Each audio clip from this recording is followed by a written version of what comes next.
أعوذ بالله من الشيطان الرجيم.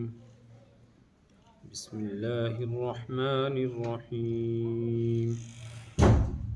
ويستفتونك في النساء قل الله يفتيكم فيهن وما يتلى عليكم في الكتاب في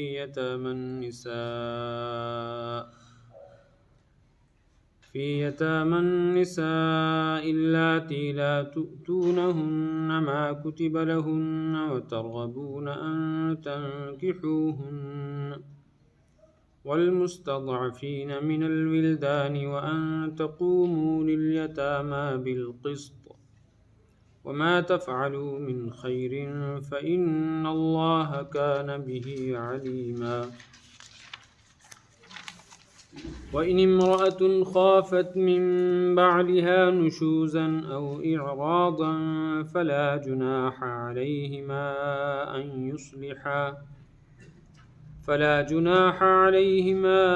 أن يصلحا بينهما صلحا والصلح خير وأحضرت الأنفس الشح وإن تحسنوا وتتقوا فإن الله كان بما تعملون خبيرا. ولن تستطيعوا أن تعدلوا بين النساء ولو حرصتم فلا تميلوا كل الميل فتذروها كالمعلقة وإن تصلحوا وتتقوا فإن الله كان غفورا رحيما. وإن يتفرقا يغن الله كلا من سعته وكان الله واسعا حكيما. صدق الله العلي العظيم وصدق رسوله النبي الكريم.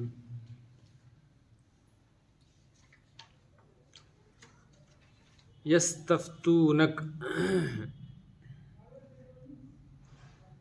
ہمارے ہاں ایک لفظ استعمال ہوتا ہے فتویٰ، مفتی، اور ایک لفظ استعمال ہوتا ہے استفتاء اور مستفتی. وہی یہ لفظ ہے. مفتی ہمارے ہاں اس کو کہا جاتا ہے جو فتویٰ دیتا ہے، یعنی حکم شرعی بتاتا ہے، اور جو حکم شرعی بتایا جاتا ہے اس کو کہتے ہیں فتویٰ. مثلا کسی آدمی نے مجھ سے کوئی مسئلہ پوچھا اور میں نے اس کا جواب لکھ کے دیا، تو کاغذ پہ جو لکھا ہوا جواب ہے اس کو تو ہم کہیں گے فتویٰ، اور جس نے یہ لکھا ہے، جس نے یہ کہا ہے، بیان کیا ہے، اس کو ہم کہیں گے مفتی. جو آدمی سوال پوچھتا ہے اس کو کہتے ہیں مستفتی. مستفتی مانے سوال، فتویٰ مانگنے والا. اور فتویٰ مانگنے کو کہتے ہیں استفتاء. ایک ہو گیا استفتاء فتویٰ مانگنا، ایک ہو گیا افتاء فتویٰ دینا. یستفتونک، یا رسول اللہ آپ سے فتویٰ مانگتے ہیں. آپ سے کیا مطلب ہے فتویٰ مانگنے کا؟ حکم شرعی پوچھتے ہیں. فی النساء، عورتوں کے بارے میں. اس سے معلوم ہوا کہ صحابہ میں سے کسی صحابی نے یا چند صحابہ نے حضور صلی اللہ علیہ وسلم سے کوئی مسئلہ شریعہ پوچھا تھا، اس پر یہ حکم شرعی بیان کیا. مسئلہ کیا تھا؟ یہ سورہ نساء ہے، 4 پارے میں شروع ہوئی تھی، اور جہاں اس کی شروعات ہوئی تھی شروع سے ہی یتیموں کے، عورتوں کے، کمزوروں کے حقوق بیان کیے گئے، وراثت کے مسائل بیان کیے گئے. تفصیل سے بات آ گئی تھی کہ جس معاشرے میں، جس ماحول میں، جن حالات میں قرآن نازل ہوا، اس کے جو اولین مخاطب تھے مشرکین، ان کے ہاں بڑی عجیب و غریب رسمیں تھیں. ان میں سے ایک رسم یہ تھی، ان کا ایک طریقہ یہ تھا، جب کوئی شخص مر جاتا تھا، اس کی بیوی جو بیوہ ہو گئی ہے اس کو خاندان کے لوگ قبضے میں کر لیا کرتے. اگر وہ خوبصورت ہے اور مرنے والے نے کچھ مال بھی چھوڑا ہے تو پھر تو دونوں ہاتھ گھی میں. عورت بھی خوبصورت اور مال بھی ساتھ میں ہے، تو ہر کوئی چاہتا تھا میرے نکاح میں آئے۔ اور اگر عورت خوبصورت ہے مال نہیں ہے تو تب بھی سوچتے تھے چلو مال نہیں مگر خوبصورت عورت تو مل رہی ہے، اور انسان کو حرص ہے۔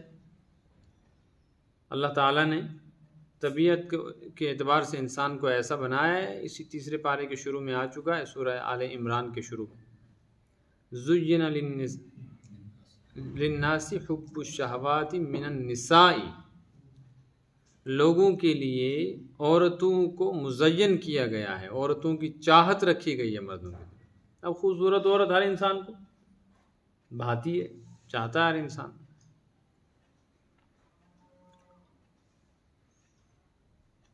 تو اس اعتبار سے بھی وہ رغبت رکھتے تھے۔ تیسری صورت یہ تھی کہ عورت شکل کے اعتبار سے اتنی اچھی نہیں ہے لیکن مالدار ہے، تو سوچتے تھے اگر یہ کسی دوسرے گھرانے میں چلی گئی، کسی اجنبی آدمی سے نکاح کر لیا تو سارا مال بھی وہیں چلا جائے گا، اس لیے خود تو نکاح نہیں کرتے تھے چونکہ صورت اچھی نہیں ہے، اس کی عمر رسیدہ تھی یا کچھ، لیکن کسی دوسری جگہ اس کو نکاح بھی نہیں کرنے دیتے تھے تاکہ مال نہ چلا جائے ہاتھ سے، خاندان میں ہی رہے۔ تو یہ کچھ بری رسمیں تھیں۔ اسی طریقے سے وہ سمجھتے تھے عورتوں کا، اور کمزور اور غریب چھوٹے چھوٹے بچے جو یتیم ہو جاتے ہیں ان کا وراثت میں کوئی حق ہی نہیں ہے، بیٹیوں کو تو دیتے ہی نہیں تھے، بہنوں کو حق ہی نہیں دیتے تھے۔ یہ تفصیل پیچھے آ گئی ہے، یوصیکم اللہ فی اولادکم، یہاں وصیت کا اور وراثت کا مسئلہ آیا تھا کہ اللہ تعالیٰ وصیت کرتا ہے تم کو، اللہ وصیت کرتا ہے نا، حکم شرعی فرماتا ہے، تو وہاں تفصیل آ گئی تھی۔ بعض حضرات کے ذہن میں یہ بات تھی کہ شاید یہ حکم عارضی ہے، عورتوں کی جو پامالی ہو رہی ہے، ان کے ساتھ جو زیادتی ہوتی ہے، حقوق تلف ہوتے ہیں، نظر انداز کیا جاتا ہے، شاید عورتوں کی اہمیت پیدا کرنے کے لیے فی الحال یہ سب احکامات بیان کر دیے گئے ہیں، کچھ عرصے کے بعد یہ پھر ختم ہو جائیں۔ اس طرح ہوا ہے کہ کچھ احکامات پہلے آئے، وقتی تھے، پھر وہ منسوخ ہو گئے۔ جیسے مدینہ منورہ میں آپ صلی اللہ علیہ وسلم نے، وہاں کے لوگ چونکہ کاشتکار تھے، زمین زراعت کا کام کرتے تھے، تو اپنے حفاظت کے لیے کتے پالا کرتے، وہ اتنے مانوس ہو گئے تھے کتوں سے، اور کتے اتنے مانوس ہو گئے تھے لوگوں سے کہ گھروں کے اندر جیسے پالتو جانور رہتے ہیں ایسے کتے بھی رہتے تھے، تو ان کی نفرت پیدا کرنے کے لیے حکم دیا گیا تھا کتوں کو مارو۔ تو صحابہ کرام معمور تھے، لہٰذا ایک وقت ایسا آیا کہ جہاں کتا نظر آیا اس کو مارا گیا، حتیٰ کہ جب آپ نے محسوس کیا اب وہ ان کا کتوں کے ساتھ جو تعلق تھا وہ ختم ہو گیا اور نفرت اچھی خاصی پیدا ہو گئی، تو آپ نے فرمایا آپ چھوڑ، اصل کتوں کو مارنا مقصد نہیں ہے، اصل ان کی نفرت دلوں میں بٹھانا وہ پیدا ہو گئی۔ اسی طرح بعض صحابہ کے ذہن میں یہ بات تھی کہ کچھ عرصے تک شاید عورتوں کو وراثت میں بھی حصہ دیا جائے گا اور ان کو نکاح کے سلسلے میں بھی جو آزادی ہے یہ دی جائے گی، لیکن عورتیں صنف نازک ہیں، چونکہ مرد کے سر ہی ہے سب، ان کا کھانا پینا، رہنا سہنا، علاج معالجہ، گھر بار، تو ممکن ہے آگے چل کے پھر وہ حکم بدل جائے اور ان کو جو حقوق دیے گئے ہیں اس وقت یہ سارے حقوق دوبارہ ختم ہو جائے۔ اس لیے کچھ صحابہ نے حضور اکرم صلی اللہ علیہ وسلم سے پوچھا کہ یا رسول اللہ صلی اللہ علیہ وسلم، وہ جو احکامات کمزوروں، یتیموں کے بارے میں مال کے متعلق آئے تھے، عورتوں کے متعلق جو آئے تھے، وہ برقرار ہیں کہ کچھ اس میں تبدیلی ہونے والی ہے؟ یہ حکم شرعی معلوم کیا، اس پر یہ آیتیں نازل ہوئی ہیں اور ان میں یہ بات بیان کی کہ وہی حکم جو پہلے تھا وہی برقرار ہے۔ ساتھ ضمن میں کچھ مسئلے اور بیان کر دیے میاں بیوی کے آپسی تعلق کے حوالے سے کہ جہاں تک ہو سکے نباہ کرنا چاہیے، رشتہ ہو گیا تو اسے جوڑے رکھو، ناگوار حالات پیدا ہو جائیں تو پھر بھی کوشش کرو اونچ نیچ لے دے کے کسی طریقے سے رشتہ قائم رہے، لیکن اگر ایسی سنگین صورتحال پیدا ہو جائے کہ موافقت نہ ہو سکتی ہو، ساتھ نہ رہ سکتے ہوں، تو پھر شریعت نے اس کے لیے راستہ رکھا ہے کہ احسن طریقے پر حسن سلوک کرتے ہوئے ایک دوسرے سے علیحدگی اختیار کرنا۔ یستفتونک فی النساء، آپ سے یہ حکم شرعی معلوم کرتے ہیں عورتوں کے بارے میں۔ کیا مطلب عورتوں کے بارے میں؟ کہ وہ جو حقوق پہلے بیان کیے گئے تھے، جو احکام، وہ برقرار ہیں یا ختم ہونے والے؟ قل اللہ یفتیکم فیہن، آپ کہہ دیجئے اللہ تم کو فتویٰ دیتا ہے۔ کون دیتا ہے؟ اللہ یفتیکم، اللہ فتویٰ دے، یعنی اللہ حکم بیان کرتا ہے۔ نے بتلایا فتویٰ کہتے ہیں حکم شرعی، فیہن ان عورتوں کے بارے میں، وما یتلا علیکم فی الکتاب، اور وہ جو تم پر کتاب تلاوت کی جاتی ہے، یعنی قرآن جو تمہارے سامنے پڑھا جاتا ہے۔ تو اس میں وہ آیتیں پہلے آ چکی ہیں جہاں عورتوں کے حقوق بیان کیے گئے تھے، بیوی کو کتنا ملے گا، ماں کو کتنا ملے گا، بیٹی کو کتنا ملے گا، بہن کو کتنا، آگے سے نا وراثت کے احکام۔ وما یتلا علیکم فی الکتاب، اللہ کی کتاب میں نے قرآن میں جو آیتیں تلاوت کی جاتی ہیں ان میں یہ بات آ چکی ہے، وہی بات برقرار ہے۔ فی یتام النساء اللاتی لا تؤتونہن ما کتب لہن، وہ یتیم بچیاں، لڑکیاں، عورتیں کہ جن کو تم وہ دینا نہیں چاہتے ہو جو ان کا حق ہے۔ کیا ہے ان کا حق؟ نکاح کرو تو کیا دو؟ مہر دو۔ نکاح نہیں کرتے تو ان کو آزادی دو کہ وہ اپنی مرضی سے کسی دوسری جگہ نکاح کریں، نہ وہ کرنے دیتے ہو نہ یہ کرنے دیتے ہو۔ وَتَرْغَبُونَ أَن تَنْكِحُوهُنَّ، اور تم خود بھی چاہتے ہو ان کے ساتھ نکاح کرنا، جب خوبصورت ہو یا مال ہو تو تمہاری اپنی چاہت بھی ہوتی ہے کہیں کہیں کہ اس کو کہیں دوسری جگہ نکاح نہ کرنے دیں، پھر راستے ڈھونڈتے ہو ہم کیسے کریں، اور کہیں ایسا ہوتا ہے کہ خود نہیں کرنے دیتے، کرنا چاہتے دوسری جگہ بھی۔ تیسری صورت یہ کہ خود اگر کر لیتے ہو تو پھر مہر دینے کو تیار نہیں ہوتے، کیسے کیوں دے مہر؟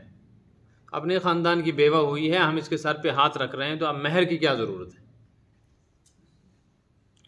تو اللہ فرماتا ہے ان عورتوں کے بارے میں بھی، اور اس کے ساتھ والمستضعفین من الولدان، بچوں کے بارے میں بھی، ایک کمزور طبقہ لڑکیوں کا ہی نہیں لڑکوں کا بھی ہے، یتیم بچے ہیں، ان کے احکامات پیچھے بیان کیے جا چکے ہیں کہ باپ کے مر جانے کے بعد یتیم بچہ چاہے دودھ ہی کیوں نہ پی رہا ہو اس کا بھی وراثت کے اندر حق ہے۔ تو وہی جو احکام پیچھے بیان کیے گئے ہیں، ما یتلا علیکم فی الکتاب، جو کتاب اللہ میں تم پیچھے تلاوت کرتے ہو پڑھتے ہو، ان میں یہ احکامات تو آ ہی گئے نا، وہ برقرار ہے۔ اور اللہ تم کو فتویٰ دیتا ہے، انہیں حکم کہتا ہے ان تقوموا للیتامی بالقسط، کہ یتیموں کے سلسلے میں انصاف پر قائم رہو، بے انصافی نہ کرو۔ اور انصاف کیا ہے؟ کہ شریعت نے جو احکامات بیان کیے ہیں ان کی تابعداری اور پاسداری کرو، اپنی طرف سے راستے ڈھونڈ کر ان کے حقوق ضائع نہ کرو۔ وما تفعلوا من خیر، یہ تو بہت بڑا نیکی کا کام ہے، اور تم جو بھی نیکی کا کام کرو گے فإن اللہ کان بہ علیما، اللہ تعالیٰ تمہارے اس کام سے پورا باخبر ہے۔ اس کا یہ مطلب نہیں کہ اللہ خیر کے کام سے باخبر ہے تو شر کے کام کو نہیں جانتا، کیونکہ یہاں تو بھلائی کا حکم دیا گیا اس لیے اس کا ذکر کیا، ورنہ تم اچھائی کرو یا برائی کرو، نیکی کرو یا بدی کرو، انصاف کرو یا ظلم کرو، اللہ سب سے باخبر ہے۔ اور اللہ باخبر ہے اس کا مطلب یہ ہوا کہ وہ اپنے احکام کے بعد عمل کرنے والوں کو اجر دے گا، نہ ماننے والوں کو سزا دے گا۔ تم غافل نہ رہنا کہ ہم جو کچھ کر رہے ہیں کوئی پکڑ دھکڑ ہونے والی۔ تو انصاف کرنا چاہیے، انصاف کا تقاضا یہ ہے جن سے تم نکاح کرتے ہو ان کا مہر دو، نکاح نہیں کرتے ہو تو دوسری جگہ آزادانہ طور پر ان کو نکاح کرنے کا اختیار دو، اور جو ان کے حقوق وراثت میں ہیں وہ دو۔ طلاق ہو جائے تو بھی بیوی کا حق مہر ضائع نہیں ہوتا، ساقط نہیں ہوتا، وہ پھر بھی دینا ہی دینا۔ یہ تھا وہ مسئلہ جو پوچھا تھا صحابہ نے، اور آپ صلی اللہ علیہ وسلم کے ذریعے سے جواب آ گیا کہ نہیں، وہ احکامات جو پہلے دیے گئے وہ برقرار ہیں، یہ بدلنے والے اور منسوخ ہونے والے احکامات بس۔ اس میں بڑی تفصیل ہے، اتنا ہی آپ لوگ سمجھ پائیں گے، اس لیے میں نے اتنا ہی بیان کیا۔ آپ لوگ کہ آپ تو سمجھ جائیں، میں بھی اتنا ہی سمجھا، اس لیے میں نے سوچا اتنا ہی بیان کروں، ورنہ بات بڑھ جائے گی۔ وَإِنِ امْرَأَةٌ خَافَتْ، اب نیا مسئلہ بیان کیا جا رہا ہے۔ ایک جوڑا ہے نکاح کیا ہوا، شادی شدہ، اگر ان کی زندگی خوشگوار طریقے پہ گزر رہی ہے تو بہت اچھا، اللہ کی نعمت احسان ہے، یہی مقصد بھی ہے نکاح کا۔ لیکن بعض مرتبہ ایسے حالات پیدا ہو جاتے ہیں کہ عورت کو خطرہ ہوتا ہے اپنی شوہر کی طرف سے، اور ایسے کبھی شوہر کو خطرہ ہوتا ہے اپنی عورت کی طرف سے، حقوق کی ادائیگی نہیں ہو پاتی۔ کبھی مزاجن شوہر بہت خطرناک سخت مزاج ہوتا ہے، جھگڑالو ہوتا ہے، نباہ کرنے کی کوشش کے باوجود بھی عورت پہ اتنی زیادتیاں ہوتی ہیں کہ وہ بیچاری پھر کسی موقع پر آ کر عاجز ہو جاتی ہے، تنگ ہوتی ہے، وہ پھر گزارا نہیں کر سکتی۔ وہ سوچے اب جب گزارا ہی نہیں ہو رہا تو میں کیا کروں، کیسے اس شخص کے ساتھ گزارا۔ یا مرد اس مزاج کا ہے کہ وہ ادھر ادھر کبھی کسی کو دیکھتا پھرتا ہے، اوروں کے چکر میں رہتا ہے، تو کیا کرے یہ عورت؟ تو اس کے لیے کیا حکم شرعی ہے؟ وَإِنِ امْرَأَةٌ خَافَتْ مِنْ بَعْلِهَا، اور اگر کوئی عورت خوف محسوس کرے، ڈرے، اس کو خطرہ ہو، اندیشہ ہو، ایسے حالات سامنے آ جائیں، مِنْ بَعْلِهَا، شوہر کی طرف سے، نشوزن، کہ شوہر جھگڑالو ہے، جھگڑا کرتا ہے، سخت مزاج ہے، صحیح اور غلط ہر موقع پر عورت کے ساتھ زیادتی ہوتی ہے، زبان سے جسمانی اذیت دیتا ہے، حقوق ادا نہیں کرتا، او اعراضن، یا بے توجہی کرتا ہے، دیکھتا ہی نہیں، پوچھتا ہی نہیں، ادھر ادھر منہ مارتا پھرتا ہے۔ اب عورت کے لیے ایک راستہ یہ ہے کہ عورت اس سے طلاق لے، ایک راستہ یہ ہے کہ ساتھ رہے، لیکن دونوں صورتیں نہیں چل رہی، نہ طلاق دے رہا ہے نہ بسا رہا ہے، لٹکا کے رکھا ہے۔ اب کوئی بیچ کی راہ ڈھونڈنی ہے نا۔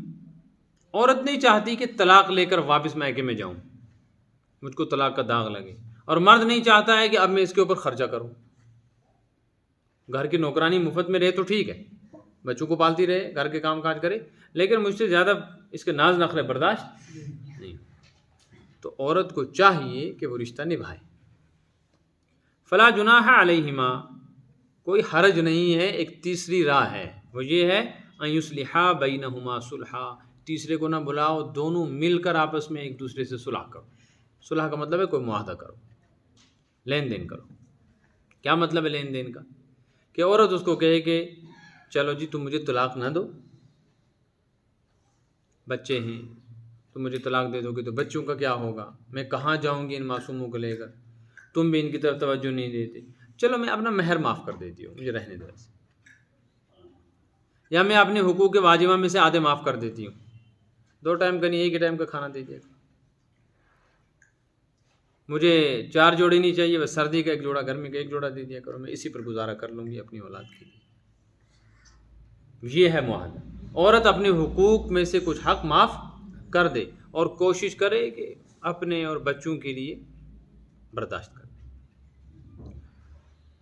والصلح خیر، یہ بہتر راستہ ہے، صلح کا راستہ اس میں بہتر آئی۔ کیوں؟ ممکن ہے آگے چل کر اس شوہر کا دل نرم ہو جائے، ادھر ادھر ٹھوکریں کھا کر واپس آ جائے، بچوں میں سے کوئی بچہ ایسا نکل آئے کہ وہ اپنی طرف کھینچ لے اپنے باپ کو، ایسی محبت، ایسا پیار، ایسی خدمت، ایسا ادب کرے کہ باپ اس بچے کی وجہ سے مجبور ہو کر پھر واپس آ جائے۔ ہمارے اس ہندوارہ کے علاقے کا ایک واقعہ میں نے سنا ہے کہ ایک آدمی نے 14 سال اپنی بیوی سے بات نہیں کی۔ کتنے سال؟ 14 سال بیوی سے۔ ویسے سنا میں نے کسی کے بارے میں، پتہ نہیں کہاں سنا تھا، لیکن اس عورت نے خاموشی کے ساتھ 14 سال گزارے، کسی کو نہیں بتایا۔ کوشش کرتی تھی وہ، کبھی مولوی صاحب، پیر صاحب، امام صاحب سے کوئی دعا کرا دو، دم تعویذ۔ 14 سال کے بعد اچانک اللہ تعالیٰ نے پتہ نہیں شوہر کے دل میں کیا ڈالا، خوشحال زندگی گزار رہے ہیں آپ، بہت اچھی زندگی گزار رہے ہیں۔ وَأُحْضِرَتِ الْأَنفُسُ الشُّحَّ، اور دلوں کے روبرو ہے طمع۔ انسان کی طبیعت اور انسان کا نفس لالچی، کچھ چیزوں کی طرف اس کی کشش ہے، مال کی بھی اس کو محبت ہے۔ جب یہ دیکھے گا کہ یہ بیوی آدھا حق معاف کر رہی ہے، چلو خرچہ کم ہو گیا، تھوڑے سے خرچے کے اوپر سال میں 2 جوڑے کپڑے دے دوں گا، 2 ٹائم کا کھانا دے دوں گا، اور تو زیادہ اخراجات نہیں، معاف کر ہی دیا اس نے، اور مہر معاف کر دیا، بہت بڑا مہر مسئلہ رکھا تھا، مفت میں بچوں کو پالے گی، گھر میں نہیں کہ چلو پڑھی رہو، اس لالچ میں آ کر یہ بھی رکھ لے گا اس کو، اور بچوں کا مستقبل بھی تباہ ہونے سے بچ جائے گا، یہ رشتہ بھی ٹوٹنے سے بچ جائے گا۔ یہ لالچ ہے انسان۔ وَإِن تُحْسِنُوا وَتَتَّقُوا، لیکن اگر تم نیکی کرو، اب یہ مردوں کو حکم ہے، یہ حکم مردوں، لیکن تم اگر نیکی کرو کہ دل نہ چاہتا ہو پھر بھی احسان کرو، پھر بھی ناز نخرے برداشت کرو۔ احسان سے اس کو تعبیر کیا ہے، اس سے معلوم ہوا کہ عورت کے ناز نخرے شوہر جو برداشت کرتا ہے، فرمائشیں یہ لاؤ وہ لاؤ، یہ عورت کا حق واجب نہیں۔ اس کا حق کیا ہے؟ حدیث میں آیا، جو تم کھاؤ وہ اس کو، جو تم پہنو وہ تو بس جہاں تم رہتے ہو وہاں اس کو رکھو. باقی اس کو تاج محل گھومنے کے لیے لے جانا ہے،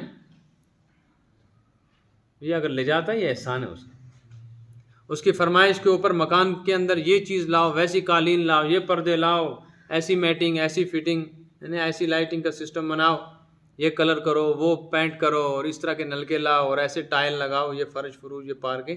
یہ اگر عورت کے کہنے پہ شوہر کر رہا ہے، گنجائش ہے، تو یہ احسان ہے اس کا، یہ عورت کا حق نہیں ہے. اس لیے اگر تم احسان کرو کہ ناز نخرے برداشت کر ہی لو، دل نہ چاہتا ہو پھر بھی اسے بسا ہی لو، وتتقوا، اور اللہ سے ڈرو کہ کہیں تمہاری طرف سے ظلم و زیادتی نہ ہو جائے. فإن اللہ کان بما تعملون خبیرا، اللہ تمہارے عملوں سے باخبر ہے، اس پر تم کو انشاءاللہ اجر ملے گا، اور تمہاری یہ محنت اور تمہارا یہ عمل ضائع نہیں. سمجھ میں آیا؟ سمجھ آ گیا؟ اگلی آیت میں کیا فرمایا؟ وَلَن تَسْتَطِيعُوا أَن تَعْدِلُوا بَيْنَ النِّسَاءِ. اور ایک بات تم یاد رکھو کہ اگر تم نے 2 بیویاں کر رکھی ہیں، 3 ہیں، 4 ہیں، تو وہاں بھی تم کو اللہ سے ڈرنا چاہیے. ایک بیوی کے سلسلے میں بھی ڈرو تو 2 کے بارے میں بھی ڈرو. 2 کے بارے میں کیا ڈرنا ہے کہ حقوق سب کے برابر رکھو.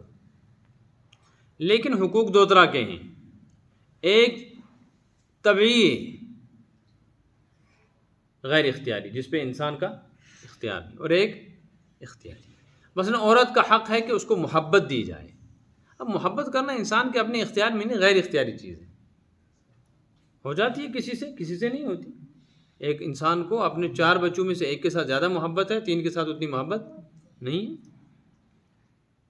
اسی طریقے سے بچے کو کبھی ماں کے ساتھ یا باپ کے ساتھ زیادہ لگا ہوتا ہے، دونوں کے ساتھ برابر نہیں ہوتا. بچیوں کو باپ کے ساتھ زیادہ ہوتا ہے، اور بیٹے کو عام طور پہ ماں کے ساتھ ہوتا ہے. یہ قدرتی نظام ہے اللہ کا، دونوں کو برابر کی محبت نہیں دے سکتا. استاد اپنے تمام شاگردوں کے ساتھ ایک جیسا محبت کا معاملہ نہیں کر سکتا. ایسے انسان کے 4 دوست ہیں، چاروں کے ساتھ ایک جیسی دوستی نہیں ہو سکتی، کچھ نہ کچھ اونچ نیچ ہوتی ہے. 4 میں سے ایک کسی درجے کا ہوتا ہے، دوسرا کسی درجے کا، تیسرا کسی درجے کا ہوتا ہے. تو اللہ پاک فرماتے ہیں یہ ایک چیز ہے جو غیر اختیاری ہے. جو غیر اختیاری ہے اس میں تو تم پر کوئی پکڑ نہیں، لیکن جو اختیاری ہے وہاں تمہیں اللہ سے ڈرنا پڑے گا. جو حقوق اختیار میں ہیں اس میں مساوات ضروری ہے. یہ وہاں بھی آ گیا ہے 4 پارے میں، یاد ہوگا آپ کو، اللہ پاک نے فرمایا تھا وہاں فَانْكِحُوا مَا طَابَ لَكُم مِّنَ النِّسَاءِ، جو تمہیں پسند آئیں ان عورتوں سے نکاح کرو. مثنا، کتنی کرو؟ 2. شروعات کہاں سے کی ہے؟ تو 2 کرنی چاہیے کم سے کم. مرد وہ ہے جو کم سے کم کتنی کرے؟ 2. یہ پہلا حکم ہے، 2 کرو. وَالثُّلَاثَ، یا 3 کرو. وَالرُّبَاعَ، یا 4 کرو. ہو سکے تو آگے بڑھو. وَإِنْ خِفْتُمْ أَلَّا تَعْدِلُوا، لیکن اگر تم اتنے کمزور ہو کہ تم 2 میں 3 میں 4 میں انصاف نہیں کر سکتے، فَوَاحِدَةٌ، پھر مجبوری میں کتنی کرو؟ 1 کرو. تو ایک بیوی رکھنا مجبوری ہے مرد کی. یہ وہ کرے جو بیچارہ بالکل بھی انصاف نہ کر سکتا ہو. تو ہمارے ہاں تو 2 بیوی کرنا عیب ہے بہت بڑا. اس کے برے نتائج بھی ہیں ہمارے سامنے. اب یہ کلپ عورتیں دیکھیں گی تو پھر وہ احتجاج کریں گی، لیکن یہ قرآن ہے، شروعات 2 سے ہی کی ہے. تو وہاں فرمایا تھا کہ جہاں انصاف نہ ہو تو وہاں کتنی کرو. یہاں دوسری بات بیان کی جا رہی ہے، لن تستطیعوا ان تعدلوا، تم ہرگز انصاف کر سکتے ہی نہیں. وہاں کیا فرمایا تھا؟ 2 کرو، 3 کرو، 4 کرو. اگر تم انصاف نہیں کر سکتے حقوق کی ادائیگی میں کہ کسی کے ساتھ زیادتی ہو جائے گی کسی کے ساتھ نہیں، تو پھر کتنی کرو؟ 1 کرو. یہاں فرمایا جائے لن تستطیعوا، ہرگز تم نہیں کر سکتے، تمہاری طاقت ہی نہیں ان تعدلوا کہ تم انصاف کرو بین النساء، عورتوں میں. جب طاقت ہی نہیں پھر کتنی کرنی چاہیے؟ اس سے پتہ چلا کہ عورت کتنی ہونی چاہیے. اصل میں وہاں اور یہاں میں فرق ہے. وہاں انصاف کسی اور چیز سے متعلق تھا، یہاں انصاف کا مطلب وہاں انصاف تھا حقوق اختیاریہ میں.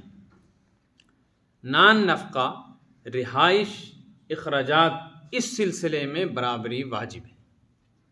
جیسا کھانا ایک عورت کو دے رہے ایسا ہی، جیسی جگہ رہنے کے لیے اس کو دی ایسی اس کو.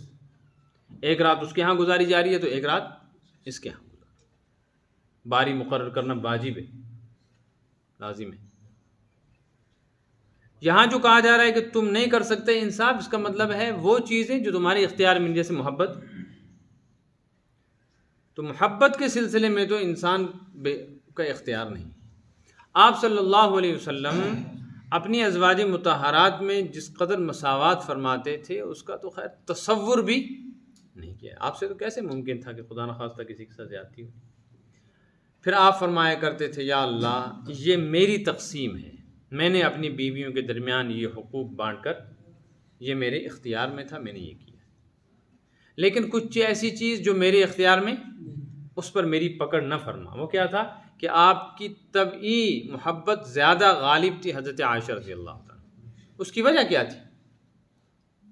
اس کی وجہ یہ تھی کہ حضرت عائشہ رضی اللہ تعالیٰ عنہ علوم نبوت کو حاصل کرنے میں جو کمال رکھتی تھی نا، کہ اللہ کے رسول صلی اللہ علیہ وسلم کی زندگی کو دیکھنا اور پورے دین اسلام کا ایک تہائی حصہ، 1/3 پورے دین اسلام کا حضرت عائشہ سے ہی منتقل ہوا ہے۔ یوں سمجھیے آپ کہ دین اسلام کے 3 حصے کر لو، 2 حصے ان میں سے 1.25 لاکھ صحابہ سے منقول ہیں اور تیسرا حصہ صرف حضرت۔ تو یہ جو حضرت عائشہ کے کمالات تھے نا، علمی کمالات، اور اللہ کے ہاں جو مقام تھا حضرت عائشہ رضی اللہ تعالیٰ عنہ کا، کہ کسی بھی بیوی کے بستر پر حضور ہوتے تھے۔ آپ صلی اللہ علیہ وسلم کسی بیوی کے بستر پر ہو، وہی نہیں آتی تھی، حضرت عائشہ کے ساتھ آپ آرام فرماتے تھے ایک ہی چادر میں، اور وہی آ جاتی تھی۔ تیسری بات یہ کہ حضرت عائشہ رضی اللہ تعالی عنہا حضور اکرم صلی اللہ علیہ وسلم کی خدمت میں بیٹھتی تھی، اچانک وہی آتی تھی تو حضرت جبریل کہتے تھے یا رسول اللہ صلی اللہ علیہ وسلم عائشہ کو سلام کی۔ تو یہ جو مقام حضرت عائشہ کا حق تعالی شانہ کے ہاں تھا نا، تو نبی پاک صلی اللہ علیہ وسلم بھی اس کو جانتے تھے، اس وجہ سے آپ کی طبعی محبت زیادہ غالب تھی حضرت عائشہ کی۔ تو آپ نے فرمایا وہ جو میرے اختیار میں، وہ یہ بیان کیا جا رہا، لن تستطیعوا ان تعدلوا بین النساء، تم ہرگز بھی عورتوں کے درمیان مکمل انصاف نہیں کر سکتے، ولو حرصتم، اگرچہ تم کتنا بھی چاہو، کوشش کے باوجود محبت میں برابری۔ اس کا کیا مطلب ہے؟ اس کا مطلب ہے تم سے اسے پوچھا بھی نہیں جائے گا، اس کے بارے میں محبت کے سلسلے میں نہیں پوچھا جائے گا۔ ہاں حقوق کے بارے میں پوچھا جائے گا، تو حقوق کے سلسلے میں آپ کا یہ حال تھا کہ جو آپ کا آخری وقت تھا، آپ کا جی چاہتا تھا کہ میرے آخری ایام اور آخری اوقات حضرت عائشہ کے ہاں گزرے، تو آپ روز پوچھا کرتے تھے آج مجھے کس کے ہاں ٹھہرنا ہے، یعنی آج کس بیوی کے ہاں میرے قیام کا نمبر ہے، تو بتایا جاتا تھا آپ فلاں جگہ، پھر آپ پوچھتے تھے کس کے ہاں، تو تمام بیویاں جمع ہو گئیں کہ حضور صلی اللہ علیہ وسلم کو تو خود پتہ ہے کہ آج ہمارا نمبر ہے، یہ بار بار کیوں پوچھتے ہیں حضور صلی اللہ علیہ وسلم آج مجھ کو کہاں ٹھہرنا ہے آج کہیں؟ تو کسی بیوی نے کہا دراصل حضور فرماتے نہیں ہیں لیکن آپ چاہتے ہیں کہ آپ کہاں رہیں۔ انہوں نے کہا ٹھیک ہے، جب نبی پاک صلی اللہ علیہ وسلم چاہتے ہیں ہم اپنا حق معاف کر دیں، سب جمع ہو گئی اور کہنے لگے یا رسول اللہ صلی اللہ علیہ وسلم ہم یہ چاہتی ہیں، کیا ادب تھا نا، ہم یہ چاہتی ہیں کہ آپ ایک ہی جگہ آرام فرمائیں اور عائشہ کے گھر میں آرام فرمائیں۔ اور میں ٹھیک ہے، تو پھر وہیں آپ کا وصال حق بھی ہوا۔ تو یہ چیز جو ہے یہ ان قابو میں نہیں آ سکتی، لیکن پیچھے جو میں نے بیان کیا تتقو، اللہ سے ڈرو، وہ حقوق ظاہریہ میں نان نفقہ، خرچہ، اخراجات، رہائش، اس سلسلے میں سب کے ساتھ برابری کرنی ہے، چاہے کسی کی شکل کم ہو کسی بیوی کی زیادہ ہو، کوئی کم پڑھی لکھی ہے کوئی زیادہ پڑھی لکھی ہے، کوئی بڑے خاندان کی کوئی چھوٹے خاندان کی، کوئی بوڑھی ہے کوئی جوان، سب کے حقوق ظاہریہ اختیاریہ برابر ہونے چاہیے۔ فلا تمیلوا کل المیل فتذروها کالمعلقہ، لہٰذا تم ایک ہی کی طرف پورے طور پہ مائل نہ ہو جاؤ اس طریقے پر کہ تم کسی ایک کو بالکل لٹکا کر رکھو۔ 2 بیویاں ہیں، ایک کے ساتھ تعلق اسی کے ہاں رہنا، دوسری کو پوچھتا بھی نہیں ہے، اس کی خبر گیری بھی نہیں کی جائے۔ وہ بیمار ہوگی، روپیہ 100 دے دیا جاؤ ڈاکٹر کے پاس، اس کے سر میں درد ہوگا تو گاڑی نکال کے آدھی رات کو بھی کہاں جا رہا ہے؟ ہسپتال۔ تو یہ جو ہے نا ظاہری اعتبار سے کسی کے ساتھ ناانصافی فرمایا، یہ حال نہ کرو۔ ہاں دلی رجحان ہو تو، لیکن دلی رجحان کے بارے میں بھی ایک بات یاد رکھنی چاہیے کہ عورتوں کے ساتھ اس طرح کا معاملہ نہیں کرنا چاہیے ظاہری اعتبار سے کہ کسی عورت کو لگے کہ میرے ساتھ اس کی محبت کم ہے، کسی کے ساتھ زیادہ ہے۔ وہ کہتے ہیں نا وہ کسی آدمی کی 3 بیویاں تھیں، وہ سب کہنے لگے ہمیں ہمارے شوہر کی پالیسی سمجھ میں نہیں آتی. یہ نان نفقہ وغیرہ تو سب ہمارے ساتھ برابر کرتا ہے، لیکن محبت بھی ہمارے ساتھ ایک جیسی کرتا ہے. یہ کیسے ہو سکتا ہے؟ کسی ایک کے ساتھ تو زیادہ ہوگی، لیکن سمجھ میں نہیں آ رہی ہے. سب جمع ہو گئے، کہنے لگے بتاؤ جی ہم تینوں میں سے کس کے ساتھ محبت زیادہ ہے؟ وہ کہنے لگا مجھے سب کے ساتھ برابر محبت. نہیں قسم کر. اس نے کہا پھر مجھے تم ٹائم دے دو، کل بتاؤں. تو 3 انڈے لائے اور رات کو تینوں سے الگ الگ بات کر کے ایک ایک انڈا دیا. کہا تمہیں میں یہ انڈا دے رہا ہوں، لیکن تم قسم کھا لو کہ زندگی پر یہ کسی کو بتاؤ گی نہیں، یہ کسی کو نہیں بتاؤ گی کہ میں نے تمہیں کیا دیا ہے، انڈا دیا ہے. مگر ٹھیک. دوسرے دن پھر جمع ہو گئی عورتیں، تینوں کو دیا ایک ایک انڈا. تو انہوں نے کہا کل آپ کو کہا تھا کہ بتلاؤ محبت کس سے زیادہ ہے، آپ نے بتایا نہیں، اب آج تو آپ کو بتانا ہی پڑے گا. کہنے لگا میں بتاتا تو نہیں چاہتا تھا، لیکن تم قسم دے رہے ہو تو اس لیے بتا رہا ہوں. اللہ کے ہاں جواب دیے انڈے والی سے زیادہ محبت ہے. تینوں خوش ہو گئی، کیونکہ تینوں کو انڈے دے رکھے تھے نا. تینوں خوش ہو گئی کہ مجھ سے ہی زیادہ محبت، لیکن قسم کھلائی تھی اس لیے ایک دوسرے کو بتا بھی نہیں سکتی. قرآن کہتا ہے فلا تمیلوا کل المیل فتذروها کالمعلقہ، لٹکا کے کسی کو نہ رکھو بلکہ ان کے ساتھ ایسا معاملہ کرو کہ وہ سب مساوات محسوس کریں، برابری. وَإِن تُصْلِحُوا وَتَتَّقُوا، اور اگر ناچاقی پر طلاق تک نوبت پہنچ جائے لیکن طلاق پر نوبت نہ آنے دو اور صلح کر لو. کچھ شوہر اپنے حقوق کم زیادہ کر لے، کچھ عورت کم زیادہ کر لے اور رہ جائیں. مثلا عورت ہی رہنا نہیں چاہتی، خلا مانگتی ہے، اور شوہر اس کو طلاق دینا نہیں چاہتا، لیکن عورت اس سے نفرت کرتی ہے. اب ایسے حالات بنا دیے تو اب شوہر کو چاہیے کہ وہ کچھ چھوڑے کہ چھوڑ، میں نے تمہارا 50 روپے مہر رکھا تھا، میں 1,00,000 دوں گا تو رک. یا میں تمہیں پکنک پہ لے جایا کرتا تھا بنگس، اب بنگس نہیں لے جاؤں گا، اب کہاں لے جاؤں گا؟ گلمرگ لے جاؤں گا. گاڑی میں جانے کا اور پیدل جانے کا مزہ الگ ہے نا. سوچیے کہ اب گاڑی میں لے جائے گا. یا یوں کہ میں تمہیں عمرہ کراؤں گا، فلاں جو نا کچھ نہ کچھ بتائے، کچھ اس کو تما دے تو ممکن ہے وہ خلا کے مطالبے سے باز آ جائے. تو اگر مصالحت کر لو، تتقوا، اللہ سے ڈرو، فإن اللہ کان غفور الرحیم. تو پہلے اونچ نیچ ہو گئی ہے، زیادتی ہوئی ہے نا، شوہر کی طرف سے عورت کے ساتھ، عورت کی طرف سے شوہر کے ساتھ جو زیادتی ہوئی ہے، اللہ فرماتے ہیں اب بھی صلح کر لو، ایک دوسرے سے ڈرو، آئندہ احتیاط کرو، تو پچھلے کو اللہ معاف کر دے گا. اس سے ایک بات معلوم ہو گئی کہ اگر کوئی آدمی کتنے ہی گناہ کر لے لیکن ان گناہوں کے بعد وہ اپنی اصلاح کر لے، گناہ چھوڑ دے، تو اللہ اس کی برکت سے پچھلے گناہ معاف کر دیتے ہیں.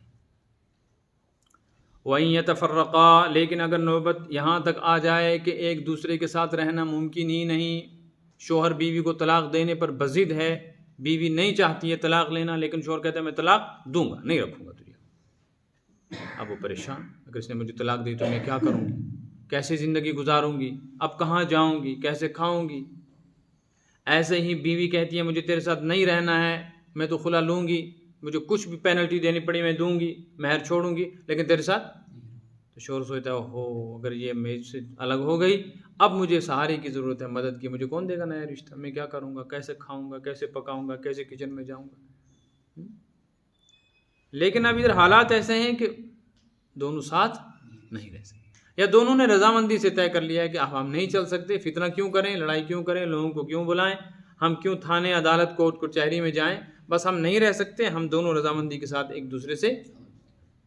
تو اللہ فرماتے ہیں اگر ایسا ہی ہو جائے نہ ہو تو بھی کوئی بندش نہیں ہے. یغنی اللہ کلا من سعتہ، اللہ اپنے فضل سے دونوں کو بے نیاز کر دے گا، دونوں پریشان نہیں ہوں گے. جب تک نباہ ہو سکتا تھا نباہ کریں، جب نباہ نہیں ہو سکتا تو ایک دوسرے سے خوش اسلوبی کے ساتھ علیحدگی اختیار کریں. عورت کو بھی اللہ کوئی ٹھکانہ دے دے گا، مرد کو بھی کھانا بنانے کی کوئی چیز، کوئی صورت نصیب ہو جائے گی. وکان اللہ واسعا حکیما، اللہ بڑے حکمت والے ہیں اور بڑی وسعت فضل والے ہیں. وسعت مراد یہاں فضل ہے، اللہ بڑے فضل والے ہیں. جب تک نباہ ہے ہو سکتا ہے تو نباہ کریں، رشتہ توڑ دینا پسندیدہ نہیں ہے، اس کی نحوست پڑے گی.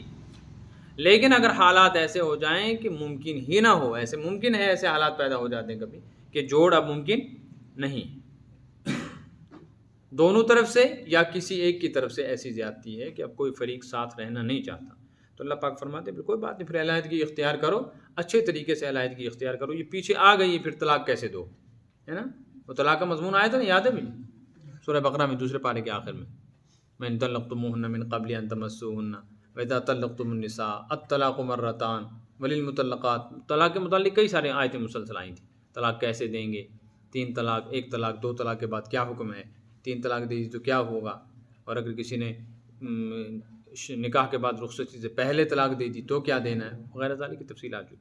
تو اللہ پاک فرماتا ہے اگر وہی نوبت آ جائے تو بھی کوئی گھبرانا نہیں، اس لیے کہ بیوی کے ہاتھ میں شوہر کی روزی نہیں، شوہر کے ہاتھ میں بیوی کی روزی نہیں ہے. نہیں ہو سکتا نباہ تو کوئی بات نہیں، علیحدگی اختیار کرو. یغنی اللہ کلا من سعتی، اللہ دونوں کے لیے کوئی نہ کوئی چارہ کر دے گا. یہ میں چارے کا ترجمہ میں کر رہا ہوں، ویسے اس کا ترجمہ ہے اللہ دونوں کو ایک دوسرے سے بے پرواہ اور بے نیاز کر دے گا.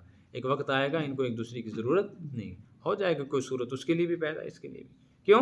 اللہ تعالیٰ بڑی فضل والے ہیں، بڑے فضل والے ہیں، وہ اپنے فضل سے کسی بندے کو بھی محروم نہیں کرتے. حکیمہ، حکمت والے ہیں. جب یہ نباہ نہیں ہونا تھا تو پھر ہوا کیوں یہ نکاح، یہ تم نہیں سمجھتے سکتے کیوں ہوا. ابھی نہیں سمجھ میں آئے گا، آگے چل کے سمجھ میں آئے گا. نابالغ بچے کو بالغ آدمی کی کیفیات سمجھ میں نہیں آ سکتے، تو کچھ احکامات شرعیہ ایسے ہیں جو عوام کو نہیں سمجھ میں آ سکتے، علماء کو سمجھ میں آ سکتے. علماء میں بھی کچھ علماء ایسے ہیں جو عارفین ہیں، ان کو صحیح معرفت دین کی حاصل ہے، جو وہ سمجھتے ہیں وہ عام مولوی سند یافتہ نہیں سمجھتے. اور کچھ احکام شرعیہ ایسے ہیں جن کی علت، جن کی وجہ دنیا میں کوئی سمجھ نہیں سکتا، آخرت ہی میں سمجھ میں آئے گی، وہاں پتہ چلے گا کہ اصل کیا تھا.